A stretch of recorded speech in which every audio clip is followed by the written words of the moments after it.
Bonjour, ici Christophe Weghert de réussirdanslecinema.com. Je vais partager avec vous dans cette vidéo la raison principale, la raison numéro 1 qui fait que les 80% des acteurs échouent lors de leur casting. Et je vais vous dire exactement pourquoi, pour quelles raisons et comment pallier à ce genre de problème si vous en faites partie. Et à la fin de cette vidéo, je vous dirai la petite astuce, le petit truc sympa à mettre en place pour apprendre plus efficacement le texte en vue de préparer justement votre casting. Donc, ce qui est très important à savoir, c'est que il y a 80% des acteurs enchaînent vraiment de manière acharnée, c'est presque l'usine, c'est la recherche de casting et le fait de trouver des opportunités, et la manière dont ils le font n'est pas optimum.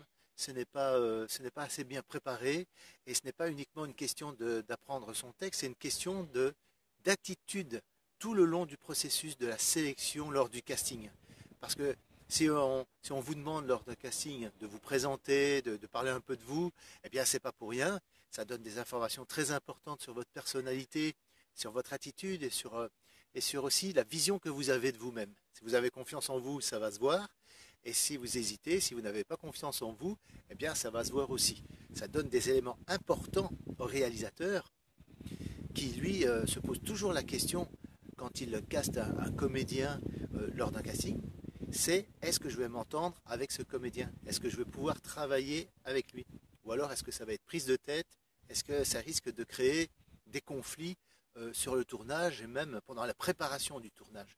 Alors ça, ce sont des aspects importants. Et si vous faites partie de ces 80% de comédiens, d'acteurs qui se prennent tout le temps des murs, si vous n'êtes pas satisfait de vos résultats en ce moment, quand vous faites un peu le bilan de tous les castings que vous avez suivis, quel est vraiment le taux de réussite que vous pouvez tirer de toute cette expérience? Posez-vous la question: qu'est-ce qui ne va pas? Remettez-vous en question. Le problème de 80% aussi des acteurs que j'ai repéré, que j'ai remarqué, c'est qu'ils croient tout savoir sur les castings, ils croient tout savoir et ils pensent qu'ils n'ont plus rien à apprendre. Or, le problème numéro 1 de l'acteur qui n'évolue pas et qui enchaîne les castings sans se poser de questions, c'est de croire justement qu'il sait tout et qu'il maîtrise tous les aspects du casting, alors qu'en réalité, quand on y regarde de plus près, la raison principale pour laquelle il échoue, c'est que, oui, ok, il a bien fait sa scène, et encore de manière totalement discutable, il bute sur les mots, il balbutie, il y a des hésitations, bon, c'est pas top déjà, et en plus de ça, toute la partie justement sélection de l'entretien lors du casting, la conversation qui est essentielle, la communication qui se fait entre le comédien et le réalisateur qui est sur place et qui vous fait passer votre audition, votre casting, c'est là que ça pêche bien souvent. Parce que la manière dont vous allez vous exprimer va donner des indications très importantes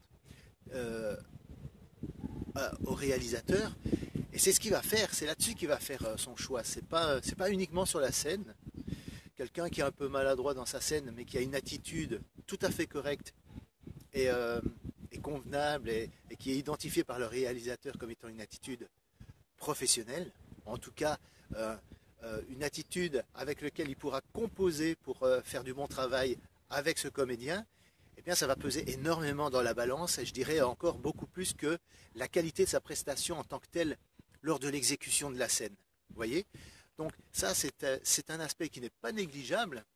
Faites bien attention à votre attitude générale pendant le casting. Voilà. Si vous n'êtes pas conscient de ça,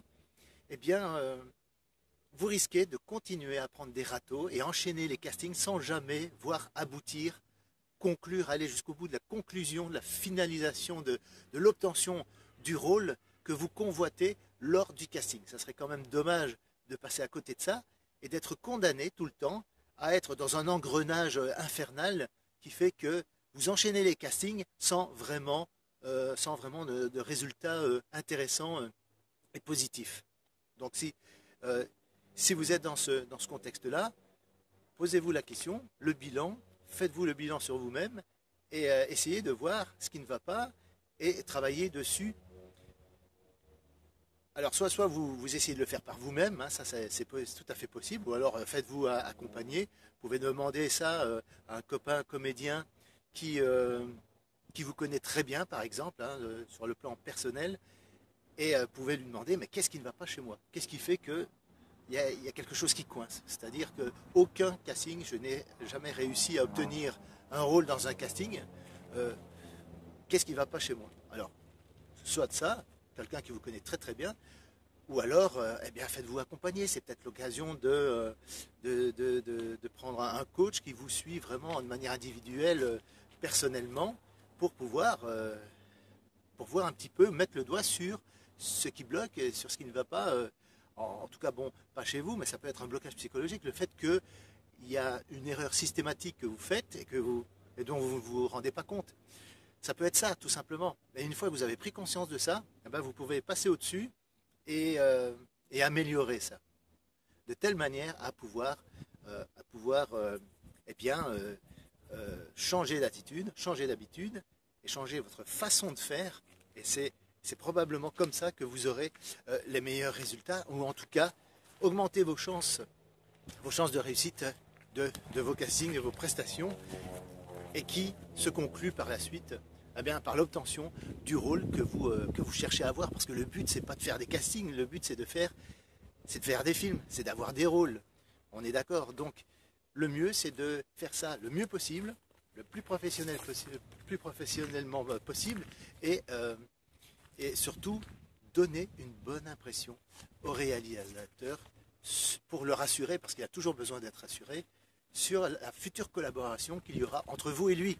Donc voilà, j'en arrive alors au petit conseil que je peux vous donner pour mieux apprendre votre texte.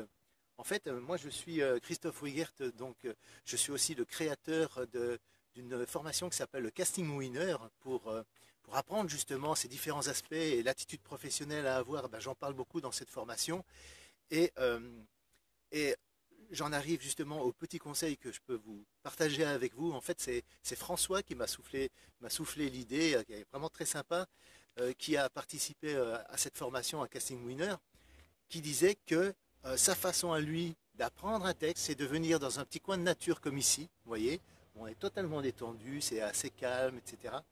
Et il relit le texte plusieurs fois et il apprend son texte dans un cadre inspirant, reposant comme ici. Vous voyez, je suis près de l'étang de Grand-Lay. En fait, tous les habitants de Gembloux connaissent très bien cet endroit. Vous voyez, en plus le ciel est bleu et nuageux, avec du caractère, c'est très chouette, très sympa.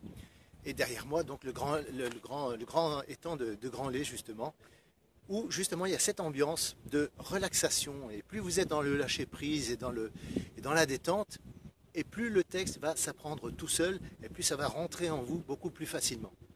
Et la compréhension du personnage beaucoup plus exacerbée. Alors voilà, donc faites comme François, qui a été justement un de mes élèves de la formation Casting Winner, et qui a mis ça en place, et qui utilise régulièrement cette technique pour pouvoir préparer justement son texte, apprendre son texte dans la détente, et c'est vraiment la meilleure façon qui soit. Alors, si vous voulez en savoir plus, si vous voulez aller plus loin et pouvoir augmenter vos chances de 25% de réussite lors de vos castings, c'est-à-dire conclure l'affaire par le fait d'avoir le rôle et de rejoindre une équipe de tournage, eh bien, je vous propose de rejoindre la formation Casting Winner. Et vous pouvez cliquer sur le lien juste en dessous dans la description de cette vidéo. Il y a une offre en ce moment que je fais. Donc vous pouvez cliquer dessus pour la découvrir et aller plus loin et rejoindre la formation Casting Winner. Sachez simplement que le fait de vous inscrire à Casting Winner va augmenter vos chances de réussir votre casting. Et il suffit d'obtenir une fois un rôle lors d'un casting pour récupérer allègrement l'investissement que vous aurez mis dans cette formation. Alors, pour donner un petit peu des chiffres, c'est que simplement pour un simple rôle qui n'est pas nécessairement un rôle principal, c'est plutôt un rôle quatrième rôle ou second rôle, eh bien c'est au cachet. Si vous êtes rémunéré au cachet, sachez simplement que le barème légal, c'est 328,39 € de cachet, simplement pour une journée de tournage. Vous voyez? Donc, regardez l'offre que je vous fais, cliquez sur le lien qui est juste dans la description de cette vidéo si vous regardez cette vidéo sur YouTube, ou alors cliquez sur le bouton qui vous ramènera à l'offre et vous verrez les chiffres et vous verrez que l'investissement sera minime comparé à la valeur ajoutée du bénéfice que vous obtenez, c'est-à-dire devenir un casting winner, réussir vos castings, et vous n'allez pas réussir juste à obtenir un rôle, vous allez en réussir beaucoup plus. Donc vous aurez un retour sur investissement vraiment conséquent, ce sera 1000 fois supérieur à l'investissement que vous aurez mis dans cette formation. Donc je vous dis à très vite pour plus d'informations sur Casting Winner. Cliquez juste en dessous et on se retrouve sur une autre vidéo où je vous explique tous les détails de la formation. A tout de suite.